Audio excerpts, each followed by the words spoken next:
Đâu là điều bạn ấn tượng nhất với bóng đá Việt Nam? Trong suốt nhiều năm, khi nhắc đến bóng đá Việt Nam, chúng ta nhắc đến những khoảnh khắc vỡ hòa cảm xúc, từ Thường Châu tuyết trắng đến Mỹ Đình rực lửa, hay đến những đêm Hà Nội không ngủ.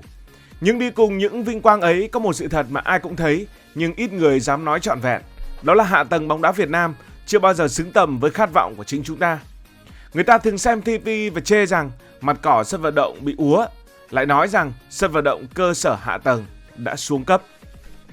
Nói đến những sân vận động tại Việt Nam là nói đến Mỹ Đình. Mỹ Đình từng là giấc mơ.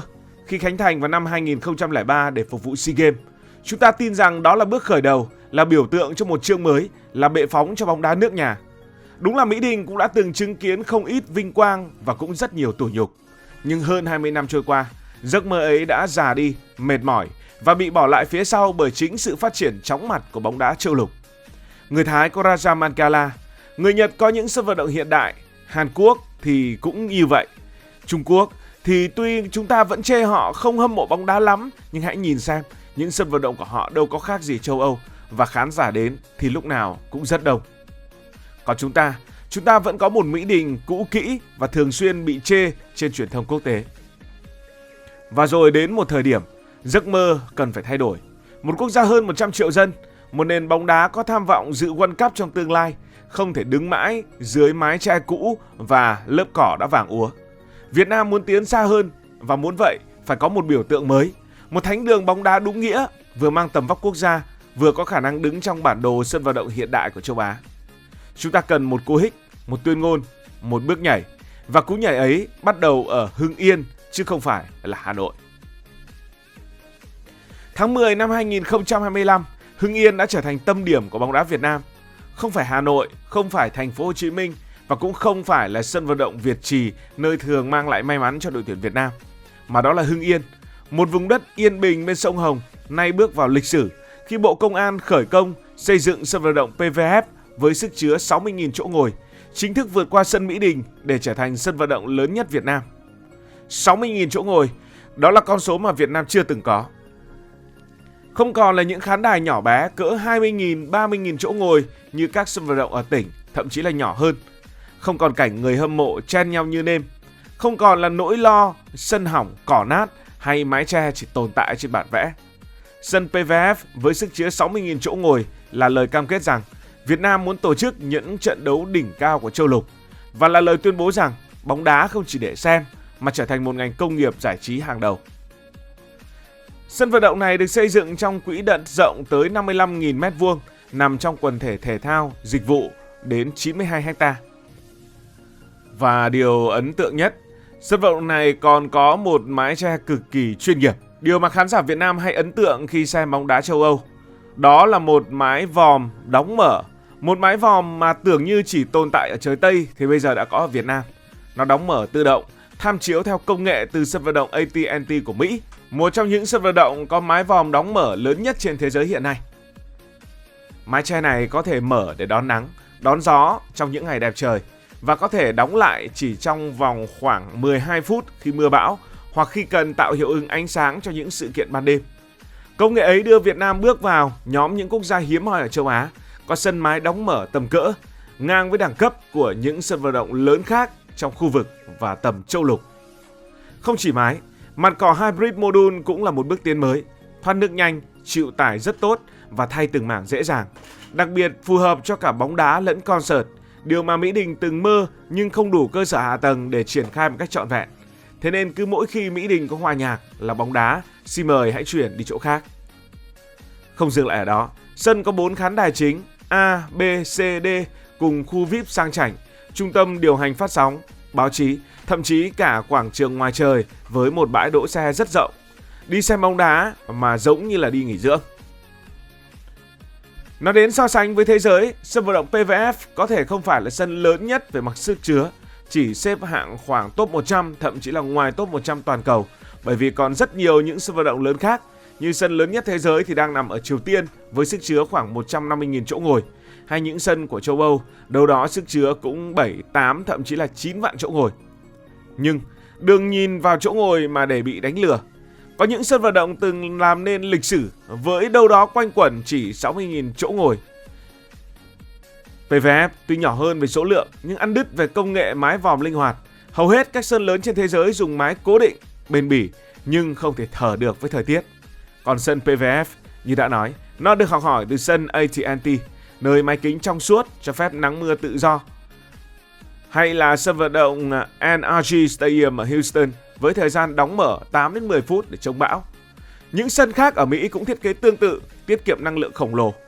PVF không chỉ học hỏi mà còn Việt hóa những công nghệ này để phù hợp với khí hậu nhiệt đới, chống nóng gắt, chống mưa lớn và biến sân trở thành trung tâm đa năng cho thể thao, văn hóa và du lịch.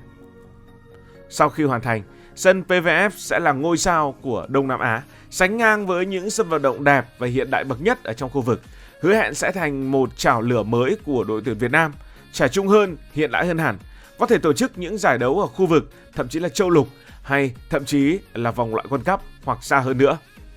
Lại có một câu hỏi được đặt ra, đó là tại sao Việt Nam lại không xây dựng một sân vận động lớn hơn nữa nhỉ? Hãy quay ngược kim đồng hồ về những năm 1990, những năm 2000, khi sân Cần Thơ, hay còn gọi là Stade de Cần Thơ từ thời Pháp thuộc, chính là sân vận động lớn nhất trong làng bóng đá Việt Nam.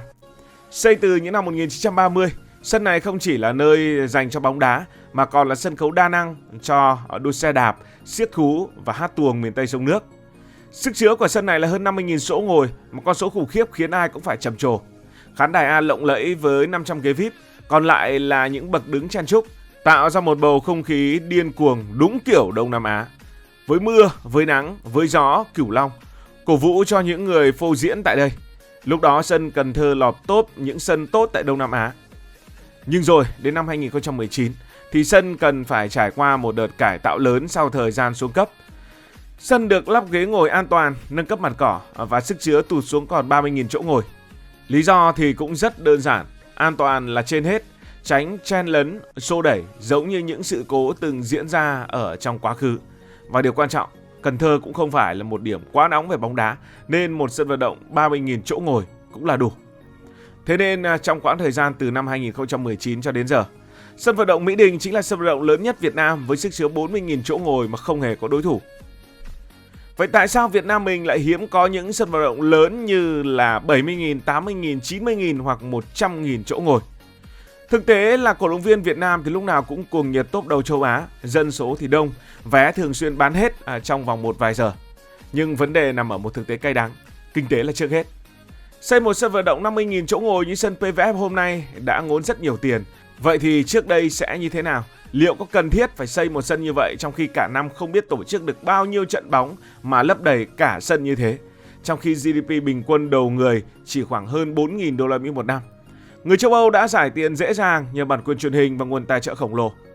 V-League thì doanh thu khiêm tốn, câu lạc bộ nghèo đến mức thuê sân Mỹ Đình một trận thôi đã cảm thấy xót xa và đều chuyển hết sang thuê sân hàng đẫy. Kinh phí là một chuyện, quy hoạch đô thị lại là một chuyện khác. Đất ở Hà Nội, đất ở thành phố Hồ Chí Minh đắt đỏ kinh khủng. Trên quỹ đất ấy xây chung cư thì có nhiều tiền hơn. Mỹ Đình ngày xưa là ngoại ô thì bây giờ đã chen chúc nhau toàn chung cư xung quanh rồi. Hai sân vận động thống nhất nằm lọt ở trung tâm thành phố Hồ Chí Minh, bây giờ có muốn cải tạo hay mở rộng thì cũng khó, giao thông thì ùn tắc. Nhiều sân từ thời Pháp thuộc thì đã lão hóa nặng, ví dụ như là sân vận động Hàng Đẫy, mặc dù đã trải qua nhiều lần nâng cấp nhưng bây giờ cũng đã là một sân vận động cũ kỹ. Khán đài xuống cấp, bảo dưỡng thì tốn kém. Chỉ một sân lớn duy nhất là sân Mỹ Đình khiến đội tuyển quốc gia rất là bí sân. Fan thì chen chúc, chất lượng thì chưa tốt, ảnh hưởng đến rất nhiều thứ. Mà nhu cầu thì bùng nổ, 100 triệu dân mê bóng đá, sức chứa 40.000 chỗ ngồi vẫn thiếu hụt. Bây giờ bài toán kinh tế không giải được trong nội đô, thế nên xây ở Hưng Yên cũng là chuyện hợp lý. Cổ động viên kêu gào những sân 60.000, 80.000 chỗ ngồi nhưng vẫn vướng ngân sách và đất đai, và bài toán này đã được giải ở Hưng Yên. Sân Hưng Yên chính là ánh sáng cuối đường hầm, siêu phẩm khởi công hôm nay, 60.000 chỗ ngồi, mái vòm đóng mở siêu nhanh như AT&T của Mỹ. Không chỉ to nhất Việt Nam, vượt qua sân Mỹ Đình mà còn xịn bậc nhất châu Á. Cỏ hybrid chịu tải nặng, LED khổng lồ, nằm trong một quần thể kết nối thể thao du lịch. Và tất nhiên, câu chuyện về một sân vận động bóng đá nó không chỉ dừng lại ở gạch men, bê tông hay là mặt cỏ. Sân vận động này là minh chứng cho khát vọng của Việt Nam. Từ một quốc gia đang phát triển, chúng ta vươn mình trở thành một người chơi lớn trên bàn cờ thể thao toàn cầu. Vinhomes không chỉ xây nhà mà xây giấc mơ. Bộ Công an thì không chỉ an ninh mà còn nuôi dưỡng thế hệ trẻ qua đào tạo bóng đá. Hãy cùng nhìn xem Bao nhiêu đứa trẻ ở Hưng Yên, ở Việt Nam sẽ có cơ hội chạm đến quả bóng trên mặt cỏ chuẩn FIFA? Bao nhiêu trận đấu kịch tính, bao nhiêu khoảnh khắc vỡ òa dưới mái vòm lấp lánh ấy? Cảm ơn vì đã quan tâm theo dõi câu chuyện này. Nếu cảm thấy thú vị, bạn có thể nhấn nút đăng ký kênh, bật chuông thông báo và chia sẻ. Còn bây giờ thì xin được nói lời chào tạm biệt. Cảm ơn các bạn đã dành sự đồng hành cùng Hải Thanh Story. Đi qua những vùng đất, khám phá những điều mới.